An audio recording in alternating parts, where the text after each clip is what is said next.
ನಮಸ್ಕಾರ ವೀಕ್ಷಕರೇ, ಸವಿ ಸಂಪ್ರದಾಯ ಯೂಟ್ಯೂಬ್ ಚಾನೆಲ್ಗೆ ಎಲ್ಲರಿಗೂ ಸ್ವಾಗತ. ಇವತ್ತು ನಾನು ನಿಮಗೆ ಚೋಚೋ ಬಾತ್ ಅಂದರೆ ಉಪ್ಪಿಟ್ಟು ಕೇಸರಿ ಬಾತ್ ಹೇಗೆ ಮಾಡೋದು ಅಂತ ತಿಳಿಸ್ಕೊಡ್ತಾ ಇದ್ದೀನಿ. ಬನ್ನಿ. ಮೊದಲಿಗೆ ಉಪ್ಪಿಟ್ಟಿಗೆ ಬೇಕಾಗಿರೋವಂಥ ಸಾಮಗ್ರಿಗಳು: ನಾನಿಲ್ಲಿ ಬನ್ಸಿ ರವೆ ತೊಗೊಂಡಿದ್ದೀನಿ, 1-2 ಸ್ಪೂನ್ ಎಣ್ಣೆ ಹಾಕ್ಕೊಂಡು ಹುರ್ಕೊಂಡಿದ್ದೀನಿ. ತರಕಾರಿಗಳು ನಿಮ್ಗೆ ಇಷ್ಟವಾಗಿದ್ದು ತೊಗೋಬೋದು. ನಾನಿಲ್ಲಿ ಬೀನ್ಸು, ಕ್ಯಾರೆಟು, ಬಟಾಣಿ ತೊಗೊಂಡಿದ್ದೀನಿ. ಈರುಳ್ಳಿ, ಕೊತ್ತಂಬರಿ ಸೊಪ್ಪು, 5-6 ಸ್ಪೂನ್ ಎಣ್ಣೆ, ಕರಿಬೇವಿನ ಸೊಪ್ಪು, ಕಡಲೆಬೇಳೆ, ಉದ್ದಿನಬೇಳೆ, ಜೀರಿಗೆ ಮತ್ತು ಸಾಸಿವೆ ತೊಗೊಂಡಿದ್ದೀನಿ. ಮತ್ತು ಸ್ಪೈಸಸ್ಸು: ಖಾರದ ಪುಡಿ, ಧನಿಯಾ ಪುಡಿ, ಜೀರಿಗೆ ಪುಡಿ ಮತ್ತು ಮೆಣಸಿನ ಪುಡಿ ಮತ್ತು 1/4 ಚಮಚ ಅರಿಶಿನ ತೊಗೊಂಡಿದ್ದೀನಿ. ಕೇಸರಿ ಬಾತಿಗೆ ಬೇಕಾಗಿರುವಂಥ ಸಾಮಗ್ರಿಗಳು: ಇದು ದಪ್ಪ ರವೆ, ಬಾಂಬೆ ರವೆ ಅಂತಾರಲ್ಲ ಅದಷ್ಟೇ ಪ್ರಮಾಣದಲ್ಲಿ ಸಕ್ಕರೆ ಮತ್ತು ಹಾಲು ಅಷ್ಟೇ ಪ್ರಮಾಣದಲ್ಲಿ, ನೀರು, ಡ್ರೈ ಫ್ರೂಟ್ಸು, ಇದು ತುಪ್ಪ. ಉಪ್ಪಿಟ್ಟು ಮಾಡೋದು ಹೇಗೆ ಅಂತ ಹೇಳ್ತಾ ಇದ್ದೀನಿ, ಬನ್ನಿ. ಬಾಣಲಿ ಬಿಸಿ ಇಟ್ಕೊಂಡು ಎಣ್ಣೆ ಹಾಕ್ಕೊಳ್ಳಿ. ಒಗ್ಗರಣೆಗೆ ಸಾಸಿವೆ, ಜೀರಿಗೆ. ಸಾಸಿವೆ ಸಿಡಿದ್ಮೇಲೆ ಎಲ್ಲ ಒಗ್ಗರಣೆ ಸಾಮಾನು ಹಾಕ್ಕೊಳ್ಳಿ.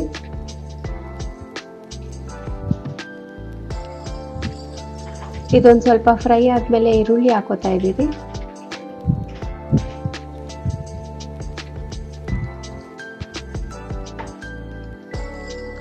ಈರುಳ್ಳಿ ಕ್ಲೀನಾಗಿ ಫ್ರೈ ಆಗಲಿ.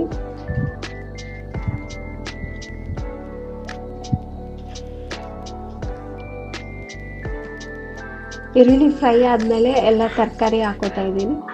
ನೀವು ಇದನ್ನು ಸ್ವಲ್ಪ ಬೇಯಿಸ್ಕೊಂಡು ಹಾಕೋಬೋದು. ನಾನೇನು ಹಸಿ ಬಟಾಣಿ ತೊಗೊಂಡಿದ್ದೀನಿ, ಹಾಗಾಗಿ ಇಲ್ಲೇ ಫ್ರೈ ಮಾಡ್ಕೋತಾ ಇದ್ದೀನಿ.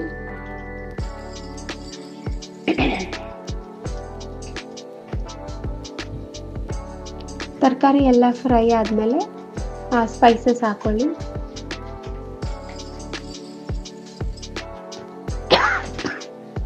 ಕ್ಲೀನಾಗಿ ಮಿಕ್ಸ್ ಮಾಡ್ಕೊಳ್ಳಿ.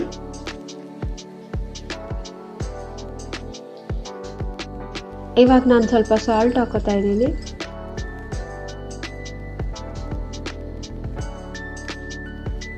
ಇದೆಲ್ಲ ಕ್ಲೀನಾಗಿ ಮಿಕ್ಸ್ ಆದಮೇಲೆ ನೀರು ಹಾಕ್ಕೊಳ್ಳಿ. ನಾವೆಷ್ಟು ಪ್ರಮಾಣದಲ್ಲಿ ರವೆ ತೊಗೊಂಡಿರ್ತೀವೋ ಅದ್ರ 3 ಪಟ್ಟು ಹಾಕೋಬೇಕು ನೀರು ಬನ್ಸಿ ರವೆಗೆ.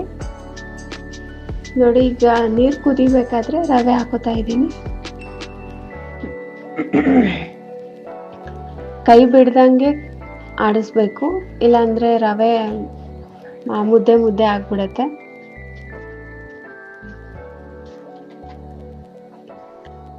ಸಿಮ್ಮಲ್ಲಿ ಇಟ್ಕೊಂಡು ಕ್ಲೀನಾಗಿ ಬೇಯಿಸ್ಕೊಳ್ಳಿ.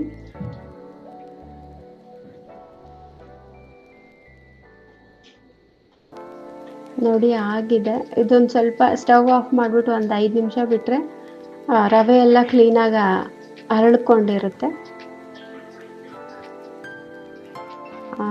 ನೋಡಿ ಈಗ ಆಗಿದೆ. ನಾನೀಗ ಕೊತ್ತಂಬರಿ ಸೊಪ್ಪು ಹಾಕೋತೀನಿ.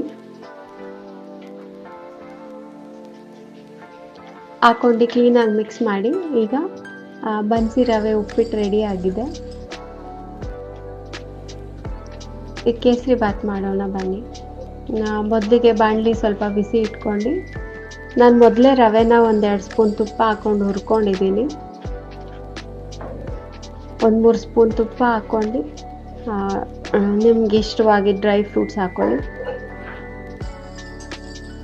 ನಾನು ಹಾಲಿಗೆ ಇಲ್ಲಿ ವೆನಿಲಾ ಎಸೆನ್ಸ್, ಪೈನಾಪಲ್ ಎಸೆನ್ಸು ಮತ್ತು ಕಲರ್ ಆ್ಯಡ್ ಮಾಡ್ಕೊಂಡಿದ್ದೀನಿ. ಹುರಿದಿರೋ ಅಂಥ ರವೆ ಹಾಕ್ತಾಯಿದ್ದೀನಿ.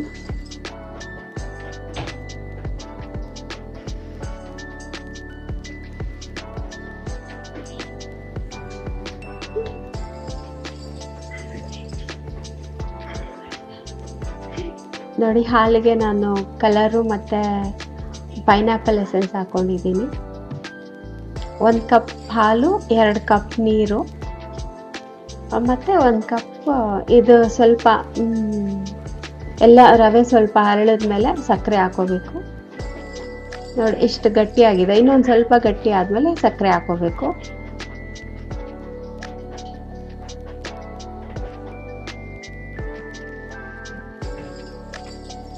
ನಾವು ಕೈ ಬಿಡ್ದಂಗೆ ಆಡಿಸ್ಬೇಕು.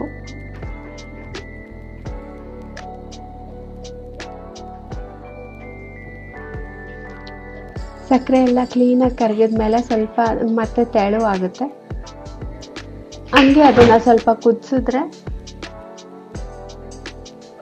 ಕೇಸರಿಬಾತ್ ಗಟ್ಟಿ ಆಗುತ್ತೆ. ಇದನ್ನು ಒಂದು ಸ್ವಲ್ಪ ಸ್ಟವ್ ಆಫ್ ಮಾಡಿಬಿಟ್ಟು 5 ನಿಮಿಷ ಬಿಟ್ಟರೆ ರವೆ ಎಲ್ಲ ಕ್ಲೀನಾಗಿ ಹರಡುತ್ತೆ. ತುಂಬ ಚೆನ್ನಾಗಿ ಬಂದಿದೆ. ನೀವು ಒಂದ್ಸತಿ ಟ್ರೈ ಮಾಡಿ. ಇಷ್ಟ ಆದರೆ ಲೈಕ್ ಮಾಡಿ, ಫ್ರೆಂಡ್ಸ್ ಆ್ಯಂಡ್ ಫ್ಯಾಮಿಲಿಗೆ ಶೇರ್ ಮಾಡಿ, ಸಬ್ಸ್ಕ್ರೈಬ್ ಮಾಡಿ. Thank you.